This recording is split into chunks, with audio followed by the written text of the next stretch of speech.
Okay, hello. Today we are painting iris flowers in watercolor. We will start classically with drawing. We need to fit in our paper two big flowers. So let's start with bigger volumes. Maybe so a little bit to the left. Then let's find the central axis. Okay, so this petal will end up somewhere here. Then the second flower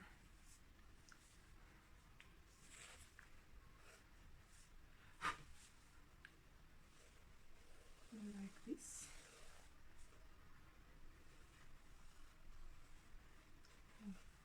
Very thin lines at the beginning, so we can easily correct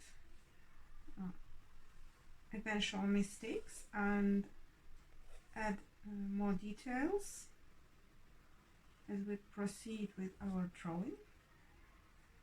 Maybe I just also want this little part here, so maybe let's make it higher and smaller like this.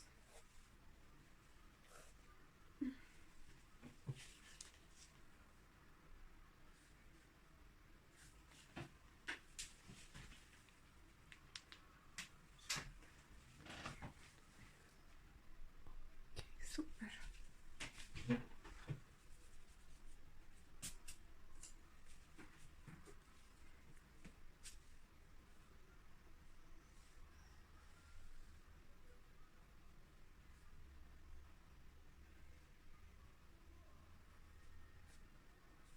First, building really bigger geometrical shapes. It is very tempting to start drawing details, but we're not going to do this because we need first to build our proportions, finding the correct dimensions of each and every element, and understand very well the shapes, because in watercolor understanding of the shapes is the clue. You are applying colors on surfaces that are darker, and these surfaces normally reveal the shadow parts of the objects.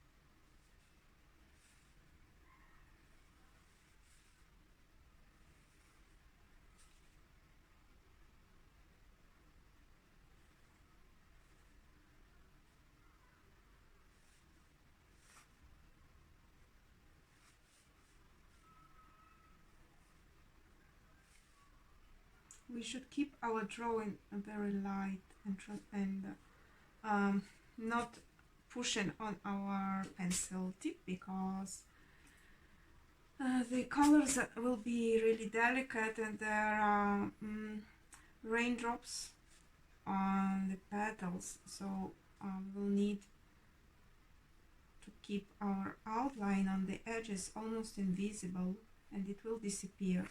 Edges usually in watercolor disappear while we apply colors. We only need them at the beginning, so we can easily find the position of our shapes in space and also build our composition.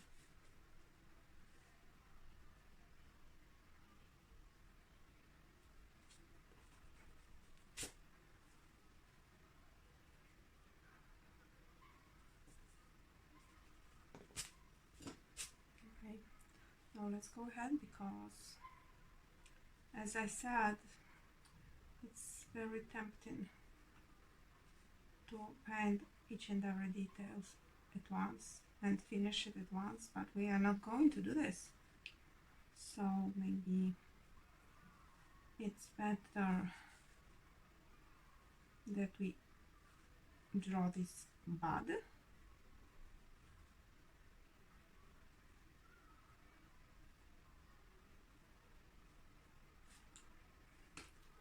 It's a little bit smaller.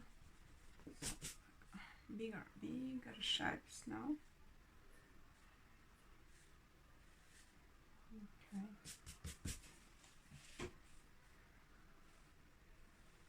Bigger shapes. The stem.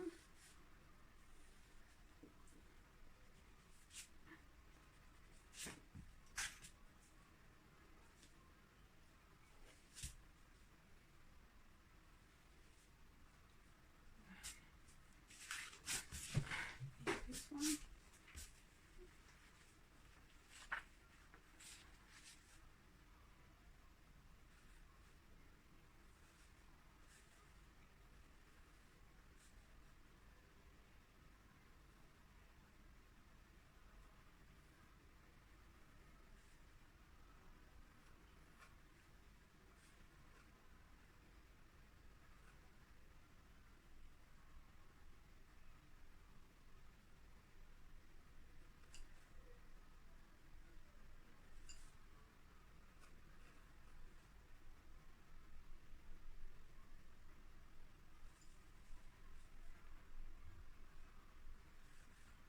First, setting up the structure, so choosing structural lines of the petals. As you notice, I build a petal along that curved line that I've made at the beginning. There are two petals that are hanging down on both sides from the central one, and their axes are curvy.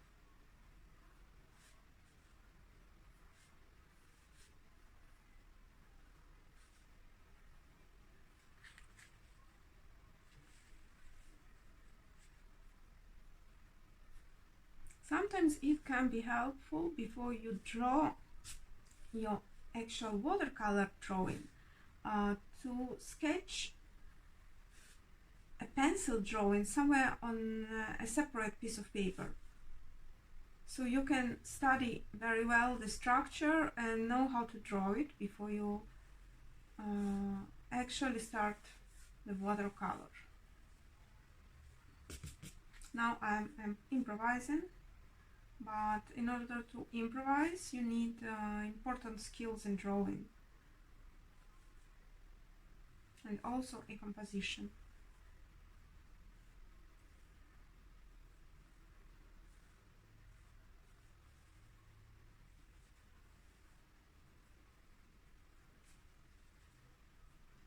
Look, this should be higher. Yep.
So it's all full of petals, buds and leaves, so it's so difficult to figure out the actual shape.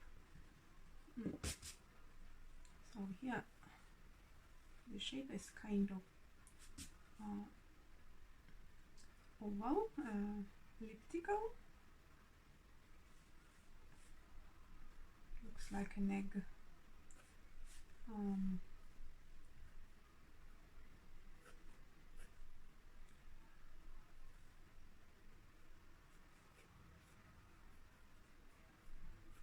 Okay, there's another bud here. Okay.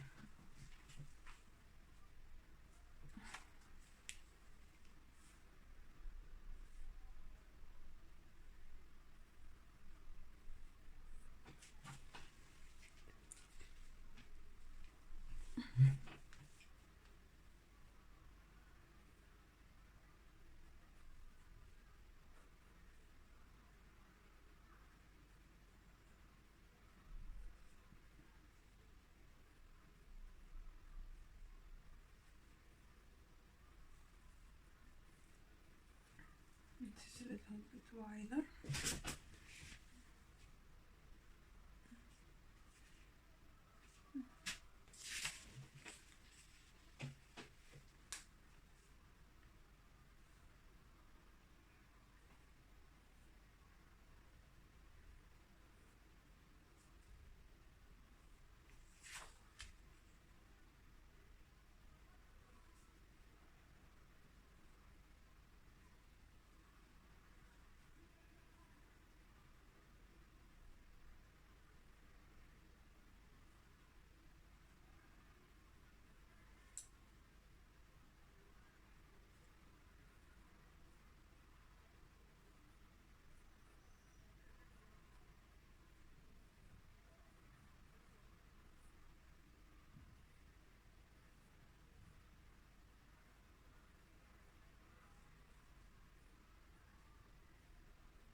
So here there's nothing really complicated.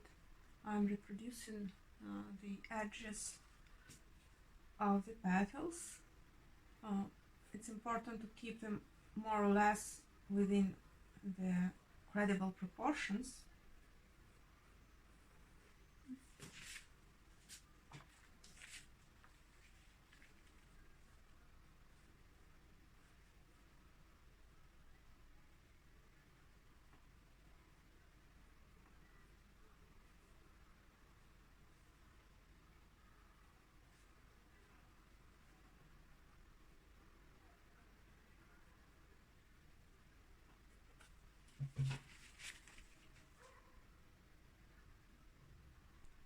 Usually I also have a computer screen with the image in front of me, because the photograph never shows us the entire variety of colors.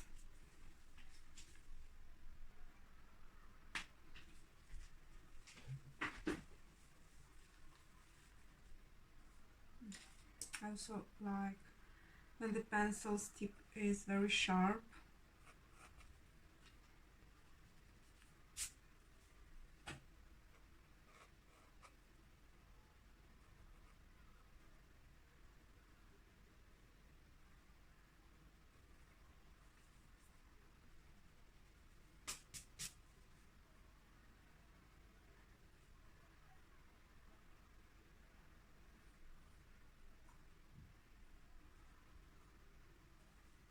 No, it should be lower.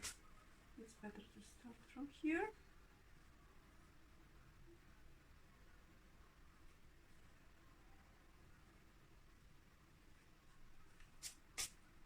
So now I'm obviously going into details. It's a funny thing here. So there's another, it looks like there's another flower. So now that our drawing, our outline is ready, we want to start preparing colors. In our iris flower, the main dominating color is purple and ultramarine.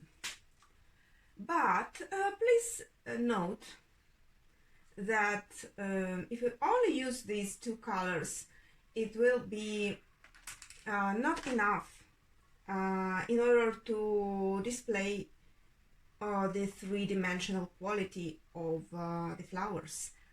We will also have some colder blues, especially in the lights. So now we need to make our creative mind work a little bit, our fantasy work a little bit, and invent some pigments that apparently are not there. Another thing that I want to tell you is that let's think about the rainbow circle, and let's imagine complementary colors together. So if we have purple and ultramarine and blue, we will also want to use in our composition there are complementary colors like orange and yellow and green, and they will be present actually in the inner part of the petals. They are there, and on the leaves. Let's not exaggerate with reds. Let's build our composition around two big groups of colors, complementary colors, blue and yellow. So the less colors we use, the more in whole the composition will look. So I have two buckets of water, one for yellows and the other for blues, and I can distinguish them easily because of the color of the bucket. It's optional. You can use any, any can, glass can if you want, or cup. Okay, and then we add enough water in each color spot on the palette, because we will need abundant water in each pigment. Watercolor is a very fluid technique. It's all about flow. So the pigments need to flow into each other, to bleed into each other. There are no rough edges. They are all soft. So watercolor is softness, and we reach it thanks to abundant quantity of water. So mixing colors is very important. If nothing is happening on our drawing, this is okay. Preparing colors is a very important stage. We can't skip it. Let's wash our brush carefully. You can use another brush if you want, but normally, let me take another brush. So I have additional brushes that I need. But you can work with one brush if you wash it carefully between complementary colors. And let's prepare yellows. So one warm yellow, also abundant water, and then orange, also with abundant water.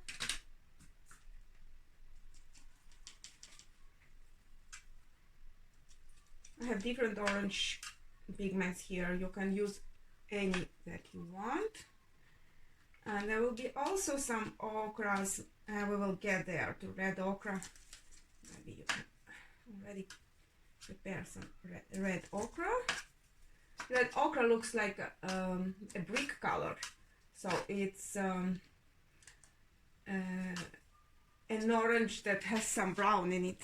And then let's prepare green. Let's prepare green that is yellowish green, like a warm green. These are all pure vibrant colors for now. I'm not mixing them in between. We will do it during the work. The first layer should be very fluid, transparent and vibrant.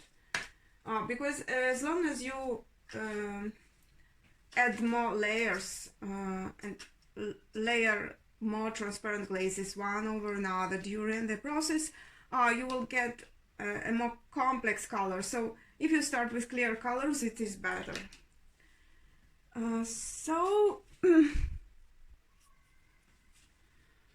So to begin with, we will need some clean water. I have two photographs here. What I advise usually is to keep your laptop in front of you with the photographs on the screen, because laptop shows you more colors and more details than the printed photograph. The first thing that we do, we grab a big brush and we grab some water and we wash the paper so we can paint wet on wet the first layer. And this is really fun and relaxing exercise, because now we are not paying that much attention on the outline. It is just the foundation, what we're doing, and the painting at this stage is almost abstract. We try to respect the main shapes, so like not painting green on petals, but if the color flows, it's okay. So what's important is to wash equally in an equal manner all paper, because otherwise it will create waves, uneven waves.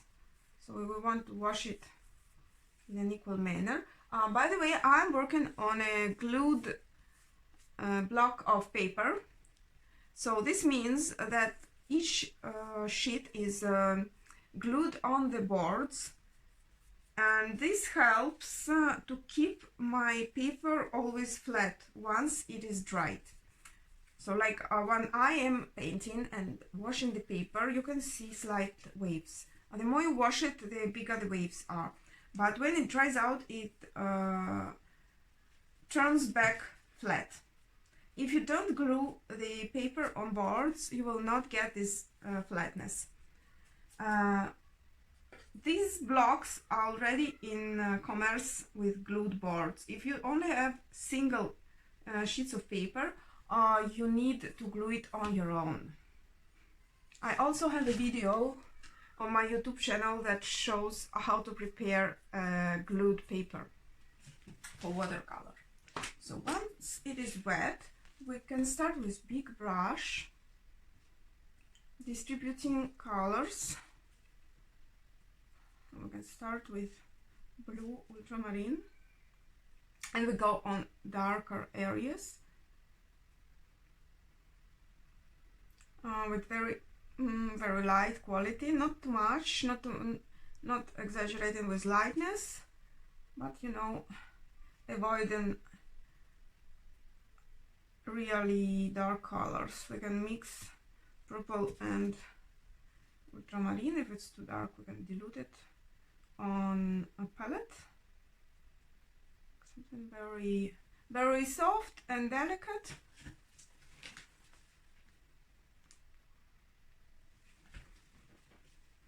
I have a tissue to soak up the brush, the exceeding water and pigment on the brush. The reason why I'm not using that much pigment is because there are a lot of raindrops on the petals, and I need them clean and transparent in order to create shapes afterwards. So something like this, and here too. As long as you paint, you also keep your paper wet.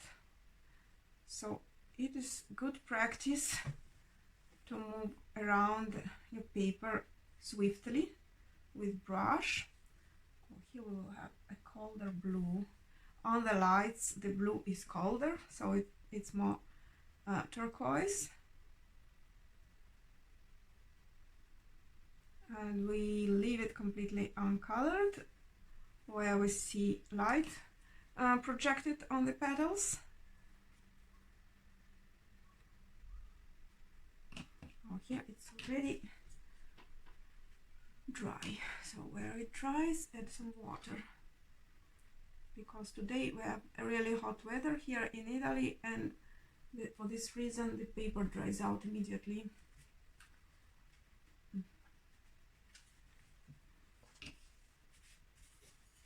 Keep it soft, soft and wet, soft and wet, soft and wet. So that's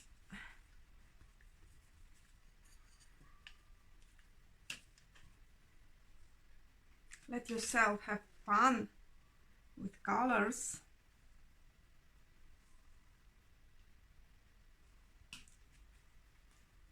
Also orange here, orange and yellow. Yellow immediately creates a brightness and shining effect on paper.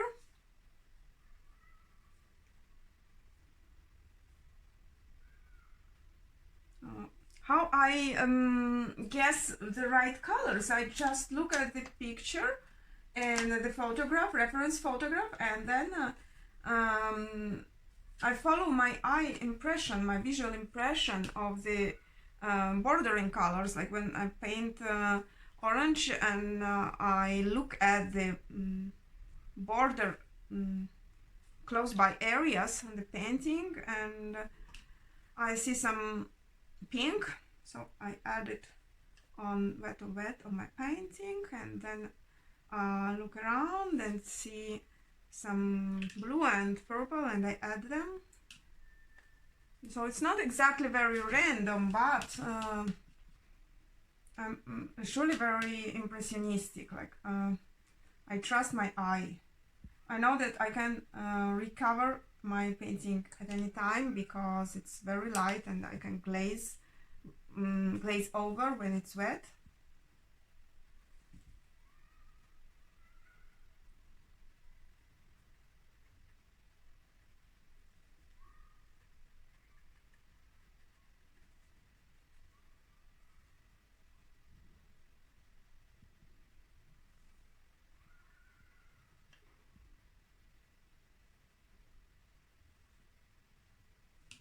Also we need some green. If we only paint with blue,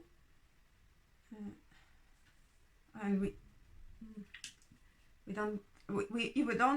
we only paint with blue, we only have a flat impression, and we don't have depth.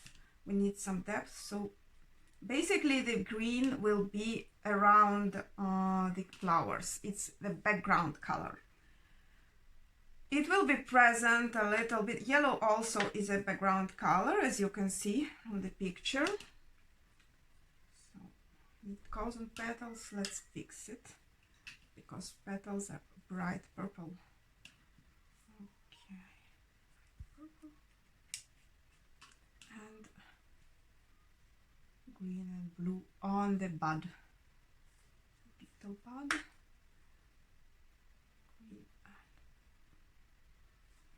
Everything is flowing around, and it's really fun. When we have that little buds, and if they are dry, it's okay, because we can go around. Some, oh my god.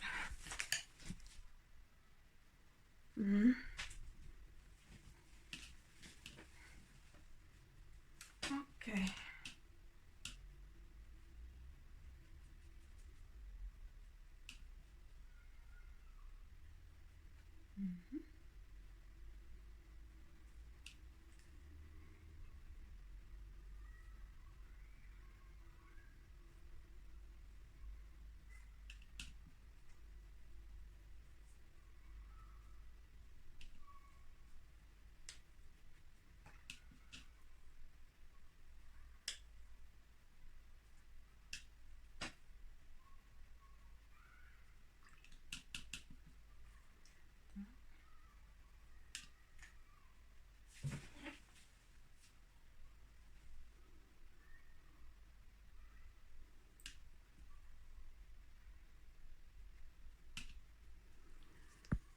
Okay, it's important keeping everything wet, otherwise the color will spread in a weird way.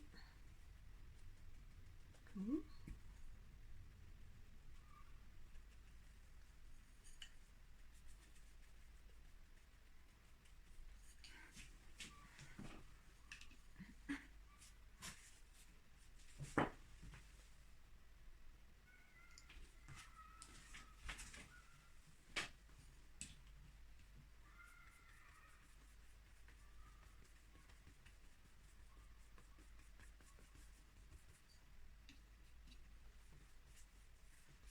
So also, let's not forget to work on the background, because background also helps us to build the shape of the main subjects.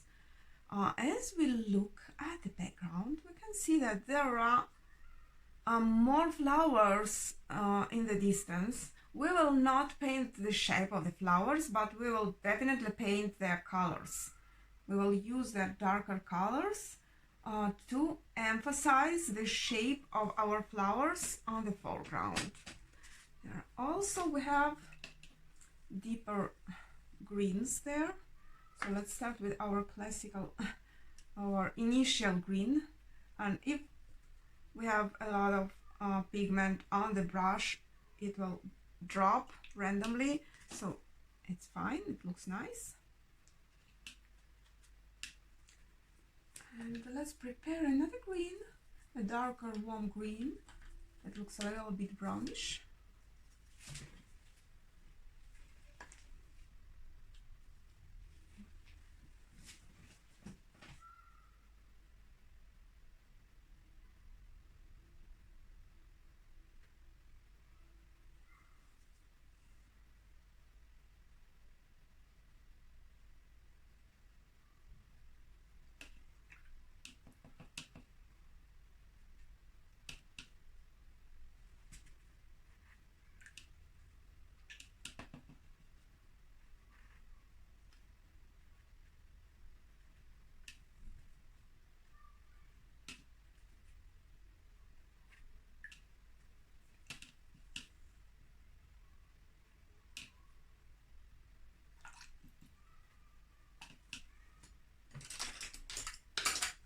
I change my brush if I want to wash. This is a lighter part of the petal, so I want to wash it, and I use a wider brush with clean water.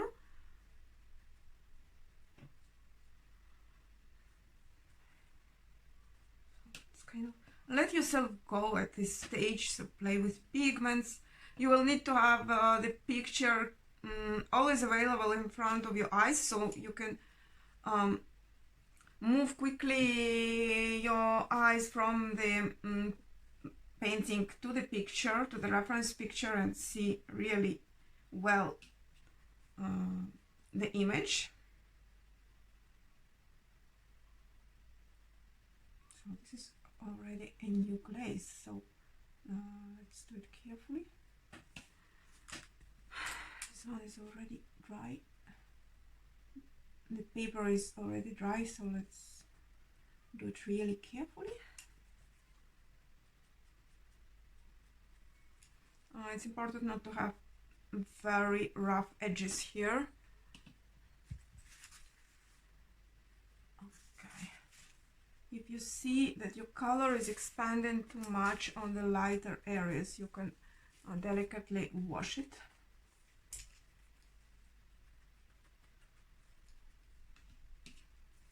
I never use tissue on to soak up pigment from paper. I usually use brush, because brush is more soft, and tissue tends to destroy the structure of the paper, and so it doesn't look really well on your painting. Again, let's wash this part. This softness is important at this stage.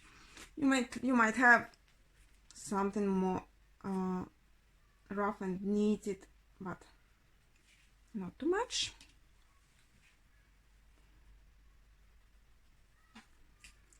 You can wash some areas with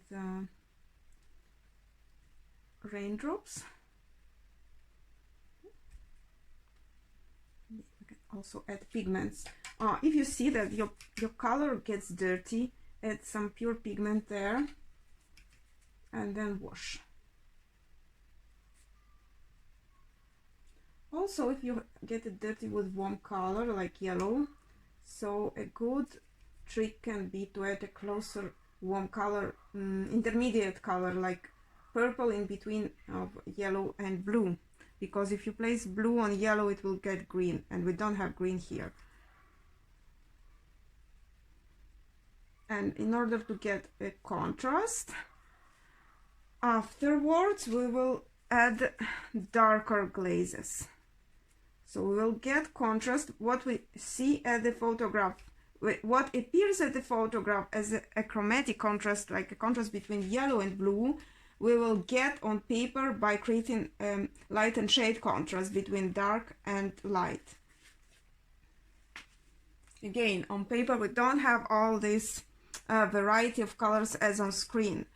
Screens give us much more hues and tints than pigments, so we need to find additional tricks in order to achieve the general impression appearance of contrast and luminosity.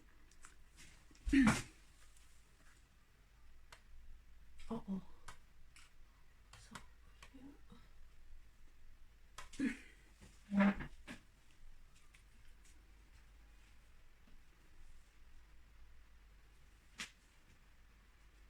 Again, some background in this area.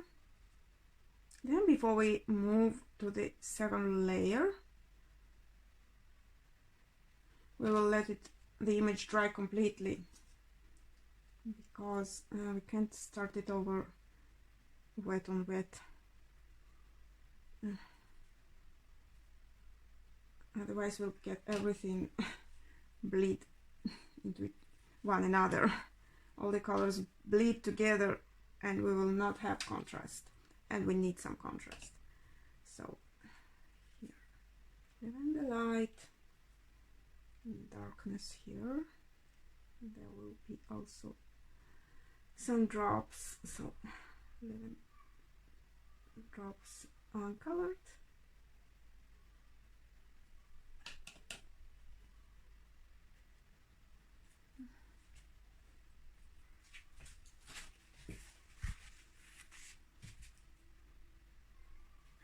And washing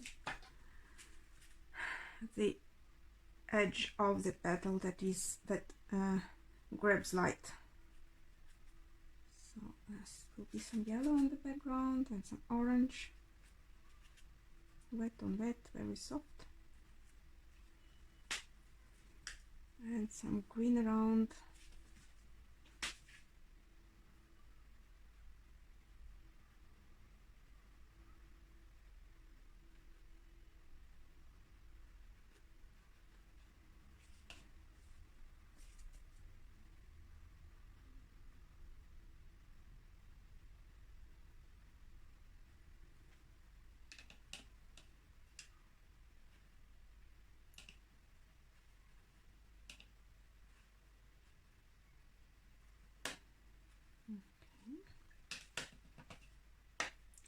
And then here we will have all that blue also with bigger brush. You can spread it like this, green and blue.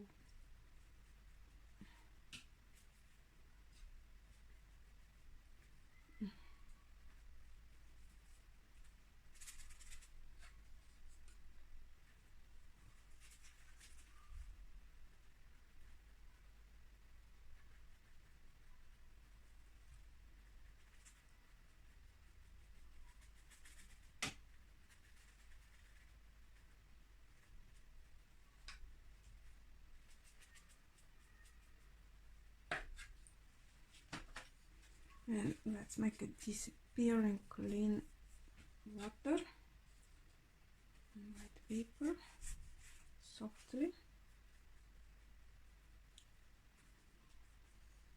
and then we'll let it dry out completely and paint the next layer.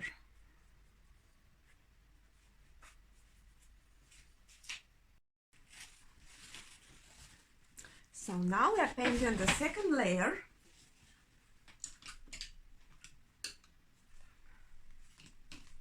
Okay. And it will be very light and transparent, and it's important that now we maintain the same transparency as in the beginning. So I'm using the bigger brush because it has a smaller tip, and we're going on the shadows in the areas that are boundary with the light areas. So like you start with shadows from the very edge between the light and shade. I need a brush with a very tiny tip.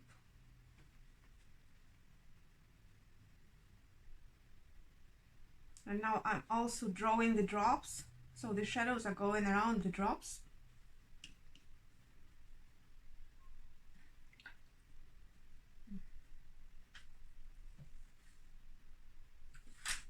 So let me take another palette. I need a cleaner. Ultramarine, and maybe I need some dark purple. Okay, that's a new color. I've never used it before in this painting, so and it has a little bit of different quality. Okay.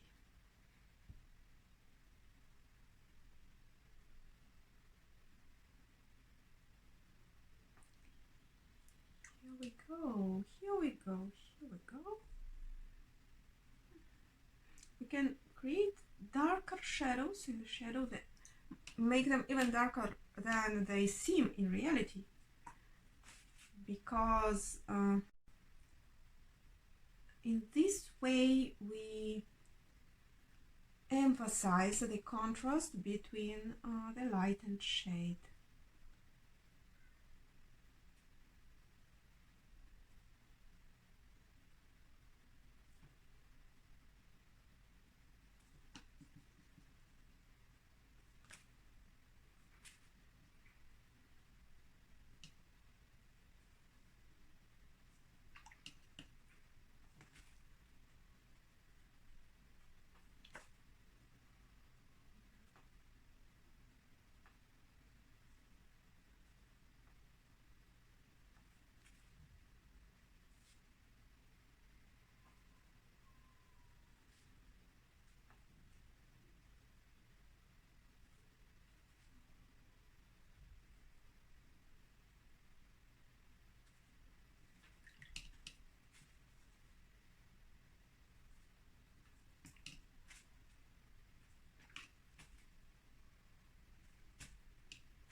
There are a lot of raindrops here, so the contrast, they are very shiny, so the contrast will be very high, very sharp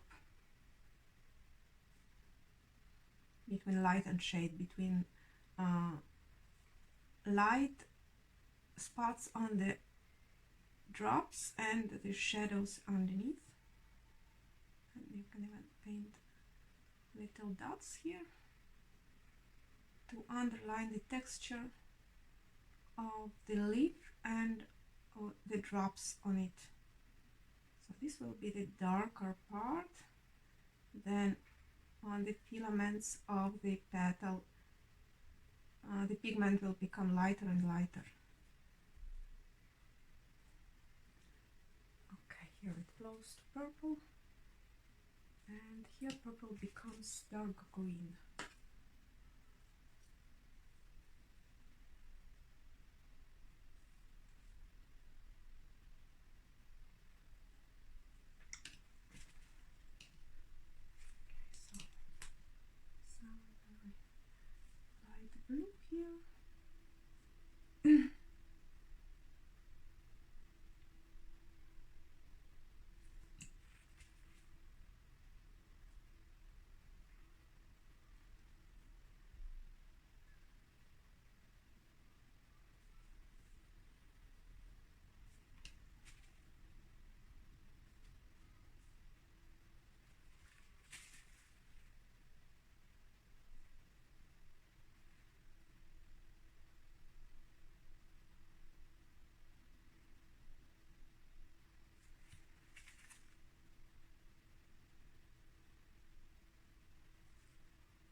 Okay, we have some dark brown here. We can use it in this part that looks orange.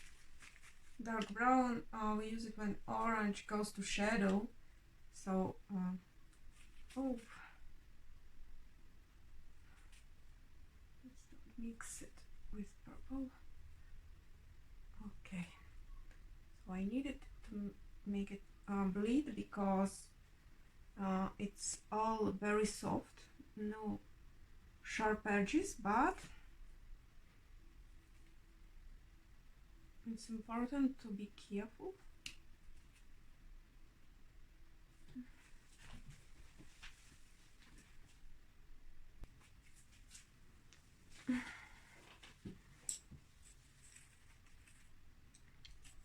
Also, okay, this was this flower. So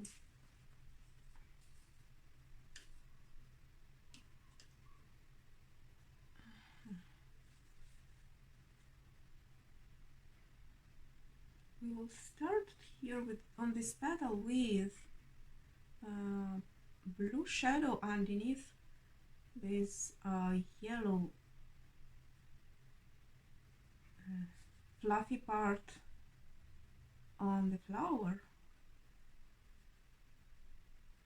because this yellow orange, they look more shiny, like they are more transparent, and the blue will be darker. And we said that we agreed at the beginning that we will exaggerate the shadows in order to create a bigger chromatic contrast, as long as we don't have all the shiny, all that variety of gradations, of color gradations that we can see on the photographs, and especially in life. For this reason, we compensate the chromatic contrast with light and shade contrast.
Some parts will be really dark and deep color, so don't try to paint anything detailed in the complete shadow.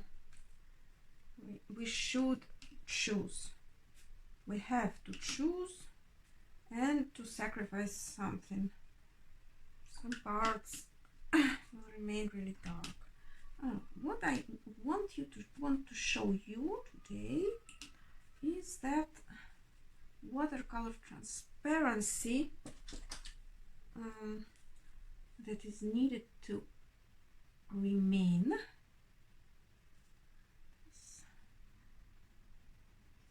And we will reach it by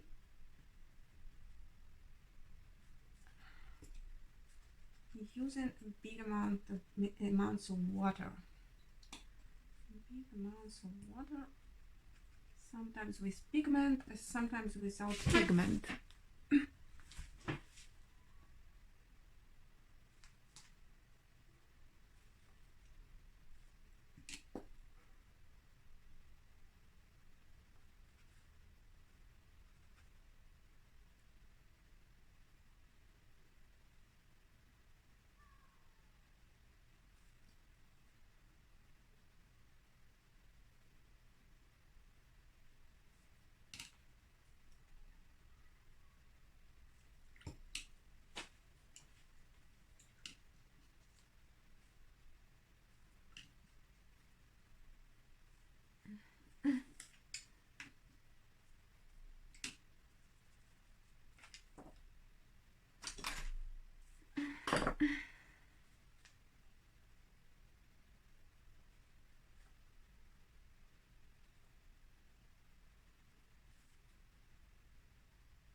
Adding more pigment and going around the drops. It needs to remain shining.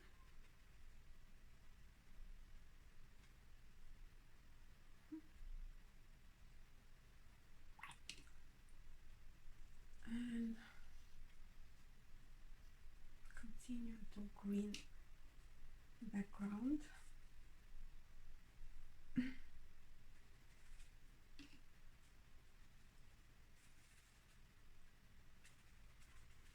Making it disappear in paper.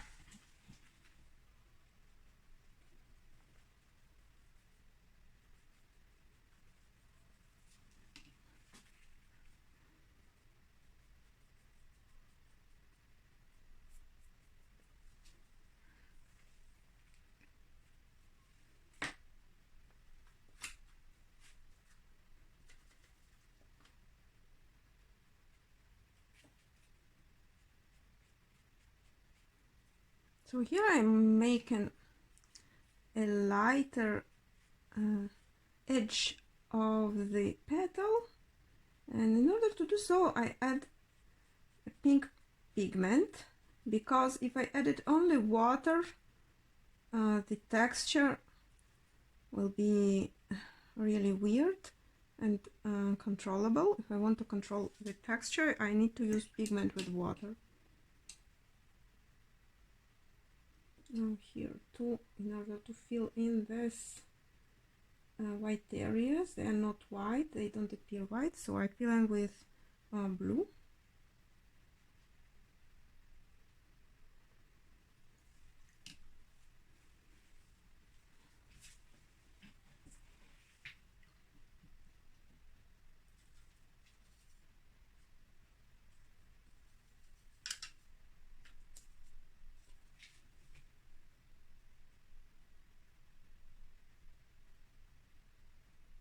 Now this is the bud that is closed,